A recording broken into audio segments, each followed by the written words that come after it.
This is the Sergio Rodriguez Show. Welcome, everybody, to the Sergio Rodriguez Show, a show unlike any other. Today, a big treat for all New York basketball fans because, let's be honest, the last 2 weeks in New York have been dominated by St. John's basketball. And joining me today is the athletic director of the greatest university in the United States of America, Mr. Mike Cragg. Coach, Mr. Cragg, how are you? I better bring the energy here, Sergio. This is quite an introduction, and I'm doing great. It's been a wild couple weeks, as you said, and we're thrilled and excited, and I think we can see the captivation of the energy in New York City for Rick Pitino and St. John's basketball, and you're showing it again right now. Thank you. I mean, think about it. When was the last time that St. John's dominated the back pages of every newspaper for an entire week, huh? Well, I've been here for 4.5 years after 31 years in the business, and I can tell you, I've never experienced anything like it, and it's great. And to be relevant in New York is a big deal, and local news here is national news, and so it's great. So obviously, we want to speak about the hiring of Rick and how everything went down. But before we get started, I want to speak about the landscape of St. John's athletics in general. Because a lot of the attention that goes on at St. John's is based on the basketball program. But speak to me about where the landscape of the entire athletics is right now and where you see it going. Yeah, no, thanks for asking. For us at St. John's, member of the Big East Conference, so 11 schools, almost all like-minded, centrally focused on the success of men's basketball, but all have, including us, a lot of success in a lot of other sports that people may not get the headlines about. Here at a women's tennis match right now, earlier today, and that's, we have 17 sports, 340 student athletes, very international in flavor, very national in flavor, and all competing in the Big East and ultimately in the NCAAs. We just came off the NCAA fencing championships where we finished 7th in the country, had a national champion in men's saber, and had a runner-up in men's foil. And so, great success, great program history there. Won national championships in men's soccer as well. And so and I think a lot of people did follow our women's basketball success this past year, and head coach Joe Tartamella.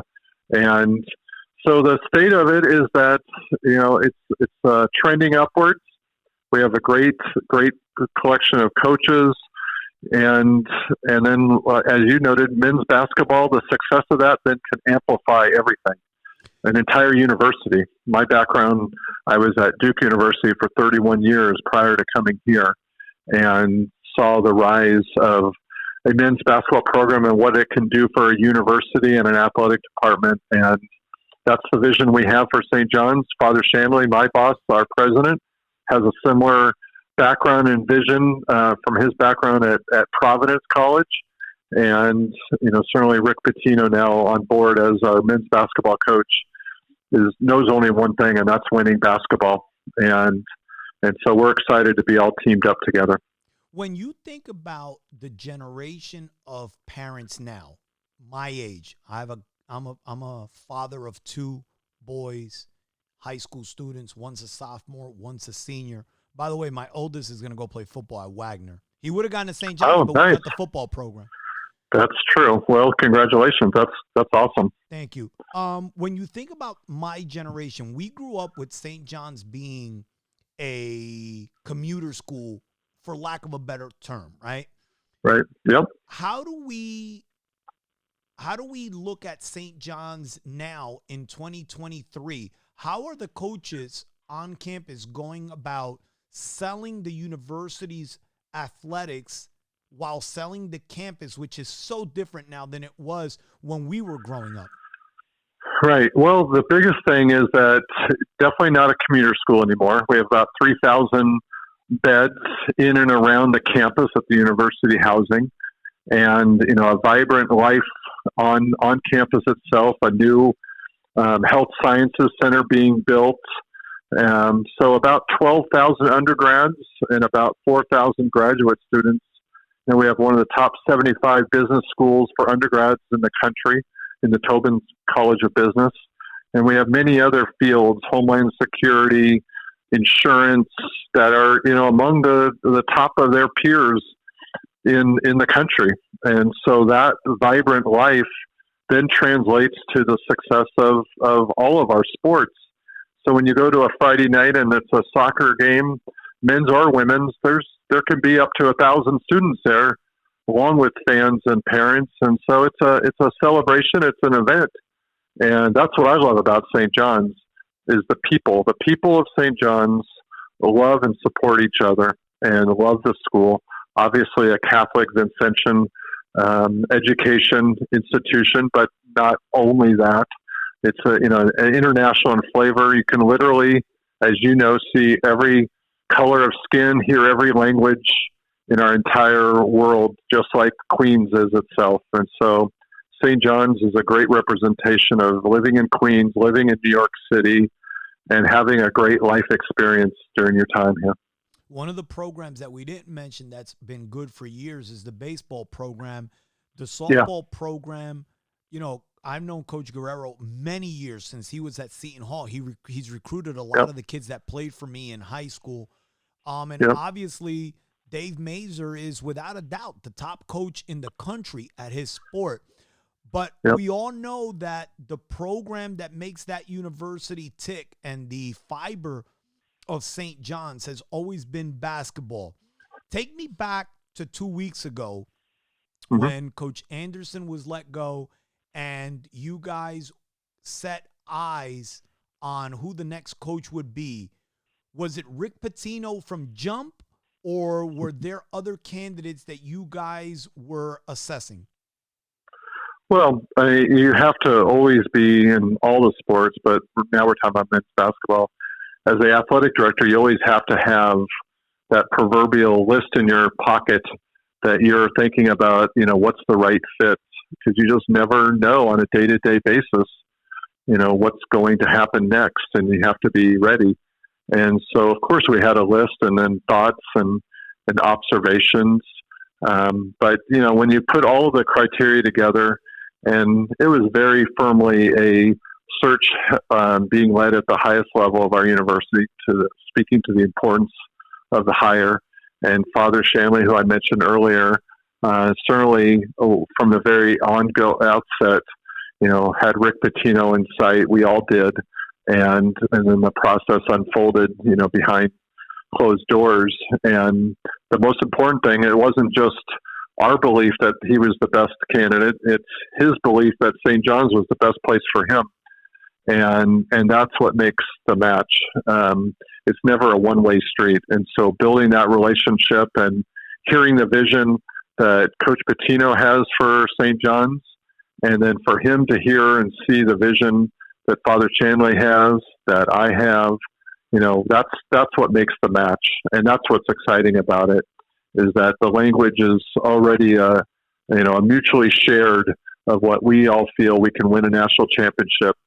And, this historic, iconic brand of basketball in New York City can be, reach the highest levels. When you sit there at that press conference, at what point did it hit you that Rick Pitino was the new head coach at St. John's? Did it hit you that moment? Did it hit you the day after? No, it had hit me long before that. I was the one behind the scenes. So I would say what hit me that moment, and Rick has talked about it since, is how big a deal St. John's is and how big a deal Rick Pitino is. And I think that's the stuff you already know. But then when you experience it, what Rick told me and has shared with others is that when he was introduced as the Knicks coach, it wasn't half of as big as it was, on that Tuesday when we introduced him as the St. John's coach.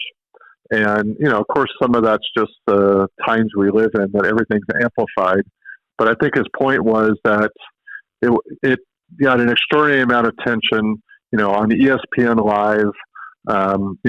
We did our part. We had billboards ready to go in Times Square, obviously outside the Garden. We wanted to amplify this big moment for St. John's. At the end of the day, we have a Hall of Fame coach, one of the all-time winningest coaches, has won at every level, every place, is now the St. John's coach. And that, my friend, does not happen every day. And so it is great, great stuff. At his press conference, he was very clear this roster was going to change from day one. When you look at the landscape of college basketball and the way the transfer portal has affected it, where guys can now go from year to year and play somewhere else, did you expect there's been about 7 or 8 guys already enter the portal, guys who have been at the university for a bunch of years, Posh Alexander, etc. Did you expect this to be so quickly? Were you guys,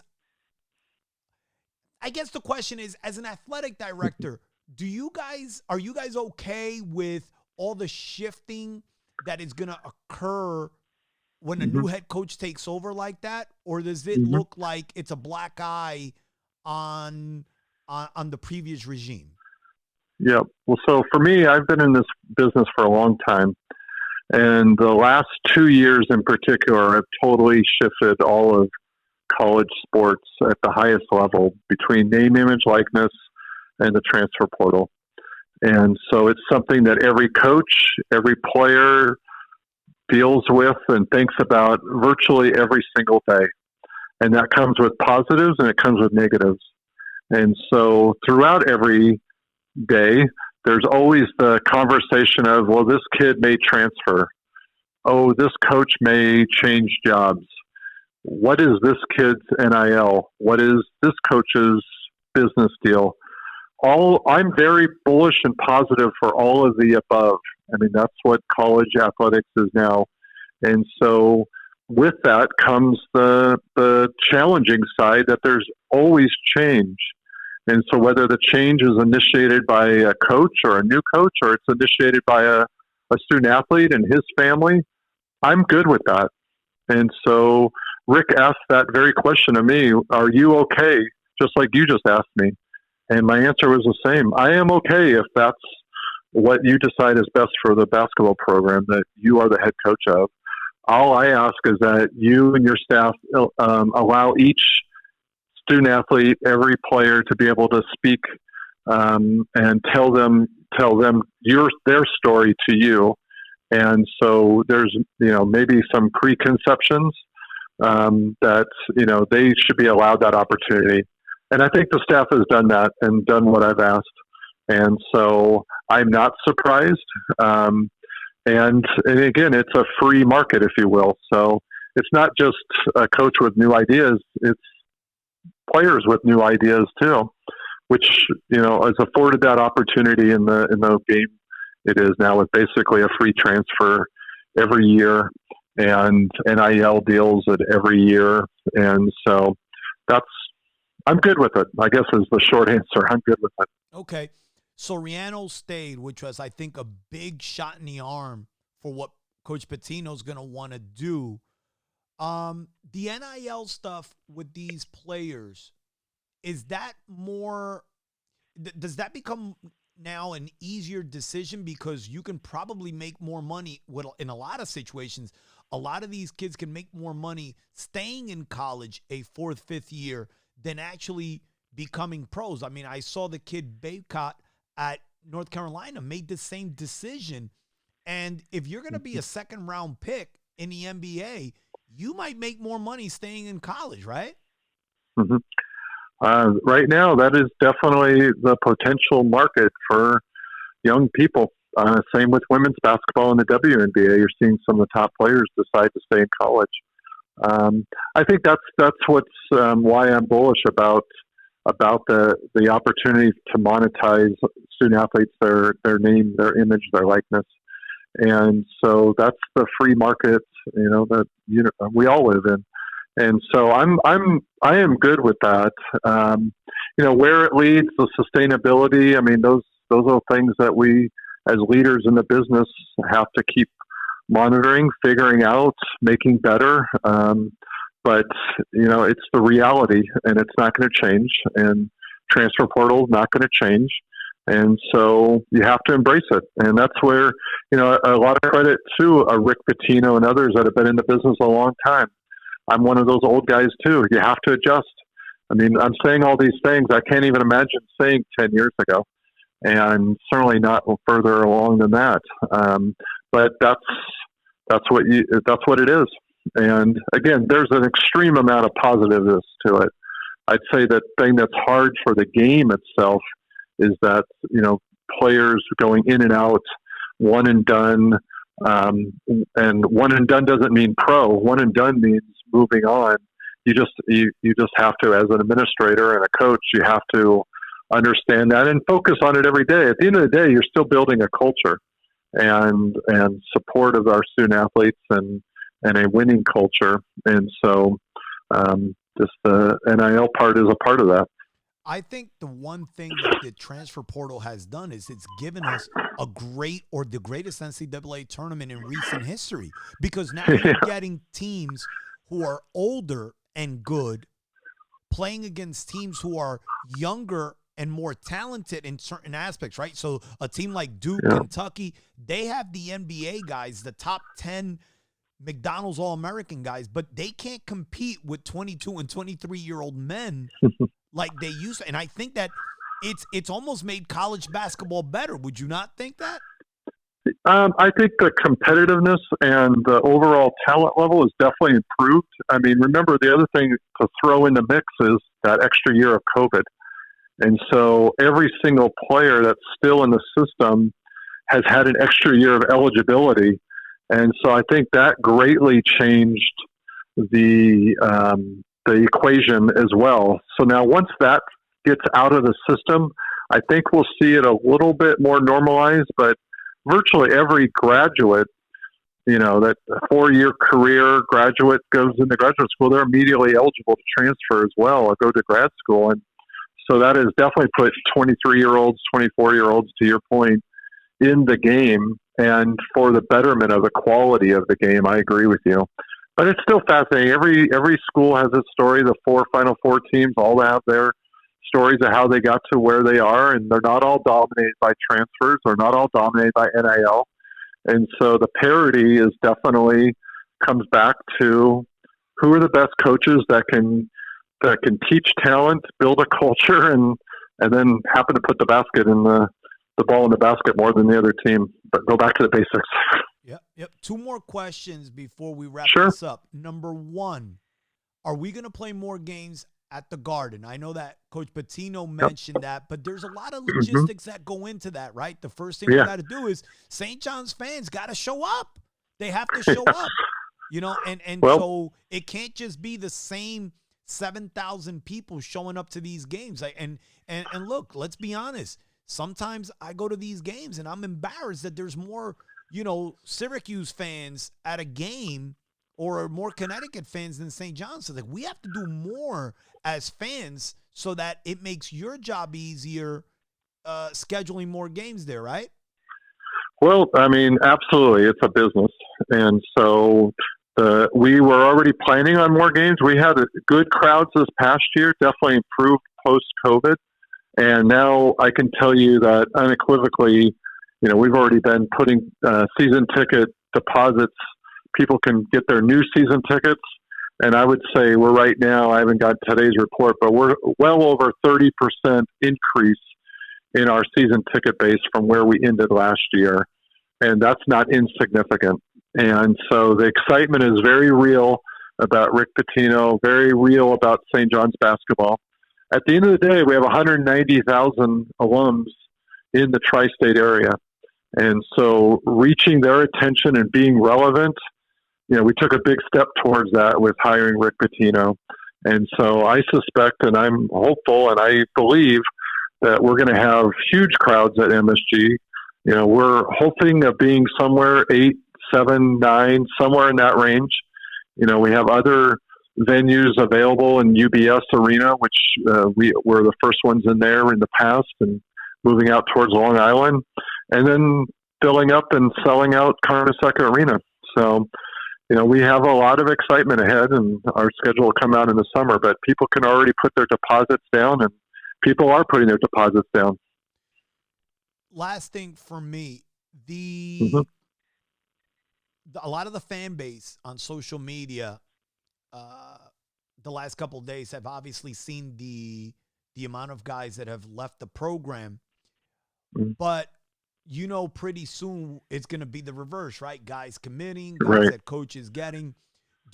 How close in contact are you on a day-to-day basis with Coach Pitino as far as the construction of the roster? Not in terms of getting involved, because I know that's not your job, but just in terms of wanting to keep,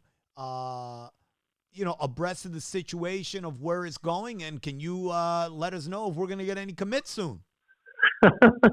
Well, there are still some NCAA rules around recruiting, so I can't talk about any specifics. But to your main point about Coach Pitino and the staff, the whole staff, they've been on the road.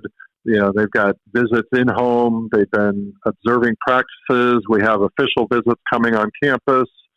It's a really, really busy period. And in the transfer portal world, that goes across the country. And so I'm very confident we're going to have a great roster. I'm very confident that Rick Pitino will put together the team and the style of play that he is, very comfortable in and knows can win, and how he teaches. And so I don't follow all the social media stuff, but I can tell you that I'm very confident that we will have a championship level roster and play when it's all said and done. Mr. Cragg, I appreciate you jumping on with me. You are a gentleman and a scholar. Isn't the line there? No, but I do appreciate you taking time to come on. Yeah, no, I appreciate it. It's good to talk to you, Sergio. I appreciate your enthusiasm, your passion for sport. That's what I have too. I love sport and what it does for young people and college and education. And that is the reminder of all of us that that's what these young people are doing. They're being educated, they're getting a life experience, and they're competing at the highest level with a lot of attention. Pretty cool stuff. I'll see you over the summer on campus. Sounds great. Look forward to it. Take care. That was St. John's Athletic Director Mike Cragg, and you've been listening to the Sergio Rodriguez Show, a show unlike any other. This is the Sergio Rodriguez Show.